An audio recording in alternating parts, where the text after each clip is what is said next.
It is, perhaps, not surprising that there are a whole lot of great songs out there written about cities.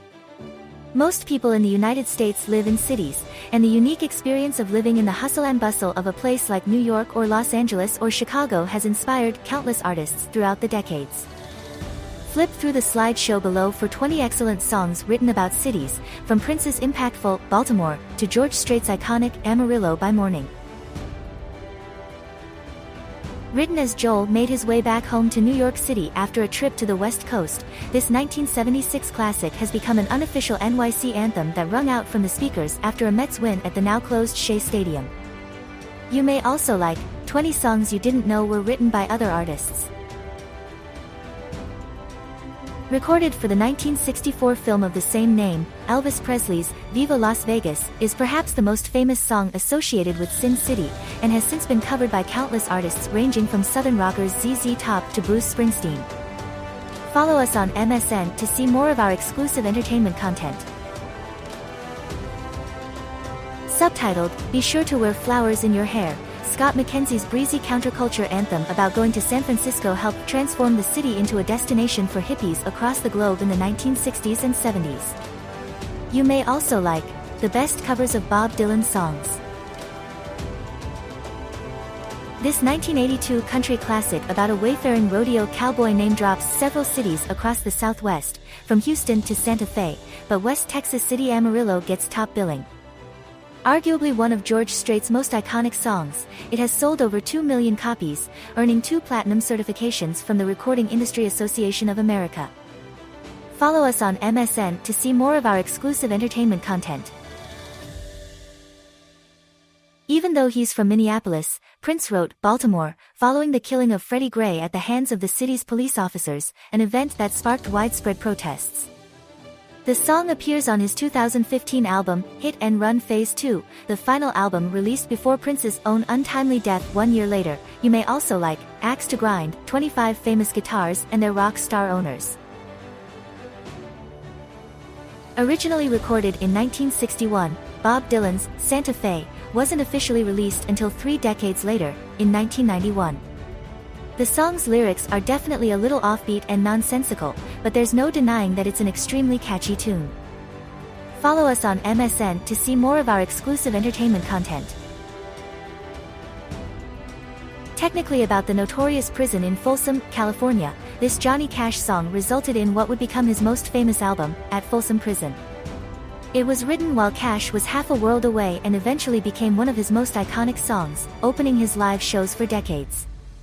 You may also like the 25 best whodunit films. Widely regarded as one of the best country songs of all time, Marty Robbins's El Paso is also one heck of a good story that involves a gunfight, jealousy between lovers, and the looming threat of hanging.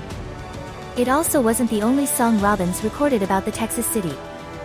There's also Felina, a sequel about the song's love interest, and El Paso City, a retrospective tune written from a third-party perspective that references the original's lyrics. Follow us on MSN to see more of our exclusive entertainment content. The debut single from this 90s R&B juggernaut, Motown Philly, was perhaps the most appropriate introduction to Boyz II Men. It was an instant crossover success and a perfect introduction to both the band and the home city that they love. You may also like 24 artists from popular bands whose solo careers flopped. Written originally by John Prine, Bonnie Raitt's take on Angel from Montgomery is so great that it could make even the most skeptical listener book a trip to Alabama just to see what all the fuss is about. Follow us on MSN to see more of our exclusive entertainment content. Singer-songwriter Marc Cohn came up with the idea for Walking in Memphis while he was literally walking around the largest city in Tennessee, seeing its most famous sights. Released in 1991, the song earned Cohn his first and only hit song on the charts. You may also like The Biggest Acts snubbed by the Country Music Hall of Fame. Coming in at the tail end of the grunge era in 1998, Hole's Malibu was co-written by frontwoman Courtney Love, who said that the song was inspired by a boyfriend she had while living in the sunny California enclave in the late 80s. Follow us on MSN to see more of our exclusive entertainment content. This early recording from Elton John centers around a love that's torn between Denver and Los Angeles. John wants to move off to California to try to make it big with his guitar, while his love interest wants to stay in the mountains of Colorado. You may also like live versions of songs that are better than the studio version. Now widely regarded as one of the greatest songs in hip-hop history, NWA introduced themselves to the world with Straight Outta Compton in 1988. It was a massive hit and decidedly less controversial than its B-side, F***K The Police, which sparked national outrage. Follow us on MSN to see more of our exclusive entertainment content. Written by Sufjan Stevens about his own painful personal experiences in the Windy City, Chicago, is a staple of this indie favorites live shows and appears on his 2005 album totally devoted to the state of Illinois. You may also like The Most Terrifying Movie Monsters. Don Williams was actually in Tulsa, preparing to open a show for Eric Clapton, when he really dialed in Tulsa Time. Written by songwriter Danny Flowers, Williams actually had to claim the song for himself from Clapton, and recorded it in 1978. But that didn't stop Clapton from releasing his own version of the blues-infused, endlessly catchy tune 1 year later.